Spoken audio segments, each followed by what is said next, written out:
ಇಡ್ಲಿಗೆ ಸಾಂಬಾರು ಚಟ್ನಿ ತಿಂದು ಬೇಜಾರಾಗಿರುತ್ತೆ.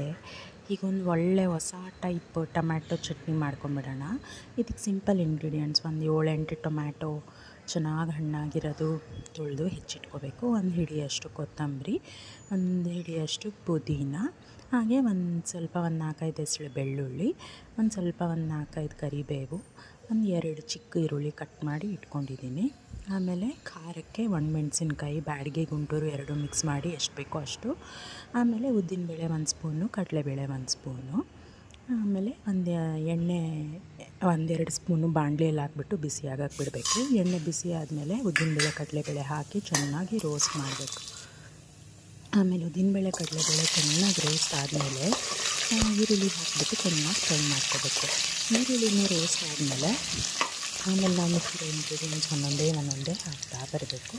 4-5 ಎಸಳು ಬೆಳ್ಳುಳ್ಳಿ, ಆಮೇಲೆ ಕೊತ್ತಂಬರಿ, ಕರಿಬೇವು, ಆಮೇಲೆ ಪುದೀನ ಎಲ್ಲ ಹಾಕಿ, ಮೆಣಸಿನ್ಕಾಯಿ ನಾನೊಂದು 5-6 ಹಾಕ್ಕೊಂಡಿದ್ದೀನಿ. ಅದನ್ನು ಹಾಕ್ಕೊಂಡು ಚೆನ್ನಾಗಿ ಹುರ್ಕೋಬೇಕು ಹಸಿ ವಾಸನೆ ಹೋಗೋ ತನಕ.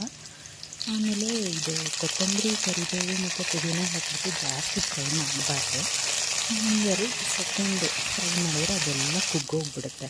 ಆಮೇಲೆ ಅಷ್ಟೇ ಅದಕ್ಕೆ ಹೆಚ್ಚಿಟ್ಟಿರೋ ಟೊಮ್ಯಾಟೊ ಹಾಕಿ ಚೆನ್ನಾಗಿ ಬಾಡಿಸ್ಕೋಬೇಕು. ಈ ಟೊಮ್ಯಾಟೊ ಎಲ್ಲ ನಾವು ಇದು ಕೈ ಆಡಿಸೋದು ಇದರಲ್ಲಿ ಸ್ಪೂನಲ್ಲಿ ಮುಟ್ಟಿದ್ರೆ ಮೆತ್ತಗೆ ಹಾಕಬೇಕು ಟೊಮ್ಯಾಟೊ. ಅಲ್ಲಿ ತನಕ ನಾವು ಇದಕ್ಕೆ ನೀರು ಹಾಕೋದು ಬೇಡ. ಹಾಗೆ ಹುರ್ಕೊಂಡ್ಬಿಟ್ಟು ಮುಚ್ಚಿಟ್ಟು ಒಂದು 4-5 ನಿಮಿಷ ಹುರ್ಕೊಂಡಿದ ತಕ್ಷಣ ಅದು ಸಾಫ್ಟ್ ಮುಚ್ಚಿ ಹೋಗುತ್ತೆ ಟೊಮ್ಯಾಟೊ. ಅಷ್ಟು ತನಕ ಮೆತ್ತಗಾದರೆ ಸಾಕು ನಮಗೆ. ಇದು ಹುರಿತಾ ಬೇಕಾದ್ರೆ ಇದ್ರ ಪರಿಮಳ ಅಂತ ಬರುತ್ತೆ. ಅದು ತಡೆಯೋಕ್ಕೆ ಆಗ್ತಿರಲಿಲ್ಲ, ಅಷ್ಟು ಚೆನ್ನಾಗಿ ಪರಿಮಳ ಬರ್ತಾಯಿತ್ತು. ಸೊ ನೋಡಿ, ಇವಾಗ ಮೆತ್ತಗಾಗಿದೆ ಅಷ್ಟೇ. ಇದ್ರದ್ದು ಪ್ರೋಸೆಸ್ ಇಷ್ಟೇ, ಮುಗೀತು ಅಲ್ಲಿಗೆ. ಈಗ ಹುರ್ಕೊಂಡಾದ್ಮೇಲೆ ಚೆನ್ನಾಗಿ ತಣ್ಣಗಾಗಕ್ಕೆ ಬಿಡಬೇಕು. ನಾವು ಯಾವುದೇ ಆದ್ರೂ ಹುರ್ಕೊಂಡಿರೋದು ಚೆನ್ನಾಗಿ ತಣ್ಣಗಾದ್ಮೇಲೆ ಮಿಕ್ಸಿಗೆ ಹಾಕಿದ್ರೇ ಅದ್ರ ರುಚಿ ಬರೋದು. ಬಿಸಿಯಾಗಿದ್ದಾಗ ಯಾವತ್ತೂ ಮಿಕ್ಸಿಗೆ ಹಾಕಬಾರ್ದು. ಸೊ ಚೆನ್ನಾಗಿ ತಣ್ಣಗಾದ್ಮೇಲೆ ಆರಕ್ಕೆ ಬಿಟ್ಬಿಟ್ಟು ಅದನ್ನೆಲ್ಲ ಮಿಕ್ಸಿಗೆ ಹಾಕ್ಕೊಂಡು ರುಚಿಗೆ ತಕ್ಕಷ್ಟು ಉಪ್ಪು ಮತ್ತು ಬೆಲ್ಲ ಸ್ವೀಟ್ನೆಸ್ಸಿಗೆಲ್ಲ ರುಚಿ ಬ್ಯಾಲೆನ್ಸ್ ಮಾಡೋಕ್ಕೆ ಹಾಕಿರೋದು. ಸೊ ಹಾಗಾಗಿ ಇದನ್ನು ಹಾಕ್ಕೊಂಡ್ಬಿಟ್ಟು ಚೆನ್ನಾಗಿ ರುಬ್ಕೊಂಡ್ರೆ ಸಖತ್ತಾಗಿರೋ tomato chutney super yummy tasty delicious tomato chutney ಅನ್ಬೋದು. ಅಷ್ಟು ಸಖತ್ತಾಗಿತ್ತು. ನಾನು ಇದು ಫಸ್ಟ್ ಟೈಮ್ ಮಾಡಿದ್ದಿದ್ದು, ಫಸ್ಟ್ ಟೈಮೇ ಹಿಟ್ಟಾಯಿತು ಇದು ರೆಸಿಪಿ.